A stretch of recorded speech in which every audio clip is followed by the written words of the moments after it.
Hello everyone, আমি সুজাতা। আমার নতুন একটা ভিডিওতে সবাইকে অনেক অনেক ভালোবাসা।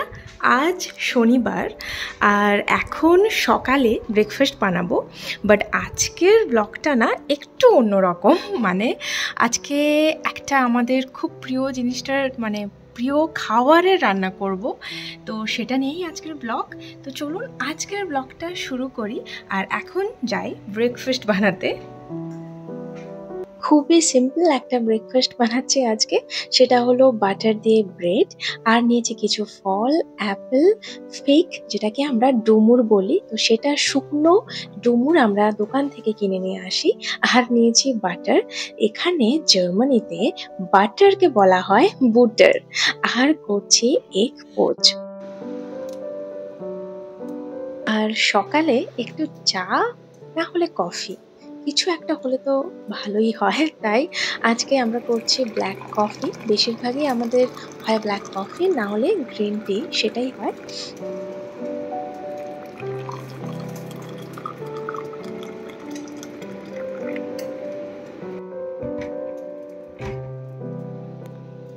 যেহেতু আজকে শনিবার উইকেন্ড, তো ব্রেকফাস্টটা তাড়াতাড়ি করে নিই, কারণ তারপর আজকে সারা দিনে কিন্তু অনেক কাজ আছে।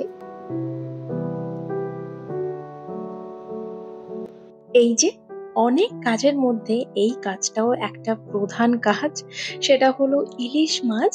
আমাদের দুজনের খুবই প্রিয় একটা মাছ।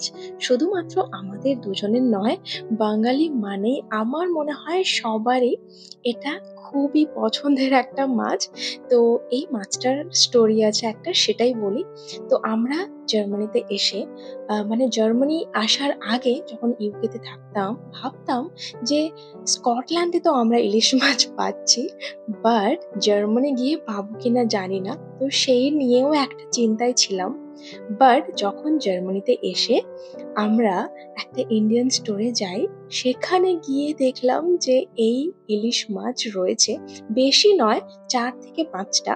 আর যদিও বা ওয়েট খুব একটা বেশি নয়, এটা ধরুন 800 থেকে 900 গ্রাম এরকম হবে। বাট এতেই আমরা অনেক খুশি, কারণ জার্মানিতেও যে আমরা ইলিশ মাছ পাচ্ছি সেটাই আমাদের কাছে অনেক। তো আজকে বোঝা যাবে খাওয়ার পর টেস্ট কেমন। মনে হয় খুব একটা খারাপ নয়, কারণ মাছটা যখন আমি ক্লিন করছিলাম তখন একটা স্মেল তো পাচ্ছিলাম যে হ্যাঁ, মনে হয় ভালো টেস্ট হবে। আর এখানে জার্মানিতে দোকানে কিন্তু ইলিশ মাছ কেটে দেয় না, যেটা ইউকেতে ইলিশ মাছ কিন্তু ওখানে কেটেই দিত। তাই এখানে বাড়িতেই কিন্তু মাছটা কাটতে হচ্ছে পুরো ক্লিন করে ঠিকঠাক। আর দাম খুব একটা কিন্তু বেশি নয়। এই ধরুন এই মাছটা 800 থেকে 900 গ্রাম আছে, দাম ধরুন 10 ইউরো এরকম নিয়েছে, যেটা ভারতীয় মুদ্রায় 1000 টাকা বলতে পারেন, মানে 1000 টাকা। আর এগুলো কিন্তু ফ্রেশ নয়, এগুলো ফ্রোজেন। তো ফ্রোজেন অবস্থাতেই পাওয়া যায়, কিন্তু টেস্ট ভালোই হয়।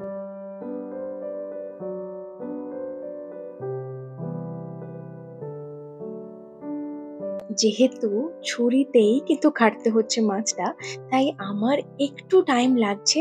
কারণ প্রতিবারই যখন ইলিশ মাছ কিনতাম ইউকেতে, ওখান থেকেই কিন্তু কাটিয়ে আনতাম। বাট এখানে নিজেকেই কাটতে হচ্ছে। ঠিক আছে, সবটাই অভ্যাস, তো আমারও অভ্যাসেই পরিণত হয়ে যাবে। তো চলুন, এখন মাছটা অলমোস্ট কাটা হয়ে গেছে, এবার আর একটু ক্লিন করে নিই।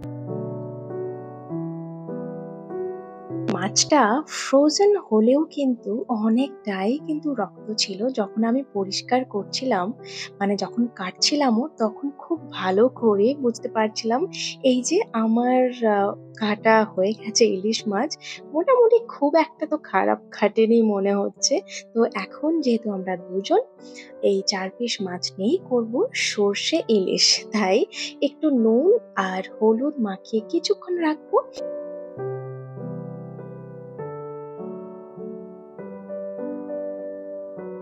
আর এক সাইডে আমি এখন করে নেব সর্ষে পেস্ট।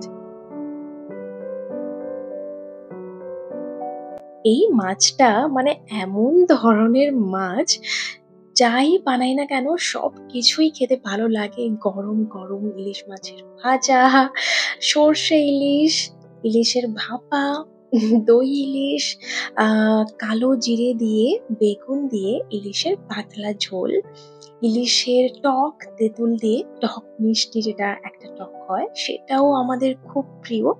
আমার মনে হয় অনেকেই কিন্তু ইলিশ মাছের টক খান না। বাট একবার ট্রাই করতে পারেন তেঁতুল দিয়ে, সত্যি দারুণ লাগে খেতে। আর অনেক কিছু মানে এই মাছটা এমন একটা মাছ যেখানে একদম হালকা মসলা দিয়ে বানাতে হয়। কারণ এই মাছেরই এমন টেস্ট থাকে যেখানে মসলার কোনো দরকারই হয় না। আর বানাচ্ছি এখানে একটা মিক্সড ভেজ যেখানে ইলিশের তেল দিয়ে বানাচ্ছি। আর দেখুন আমার আজকের সর্ষে ইলিশটা কিন্তু অলমোস্ট রেডি হয়ে গেছে।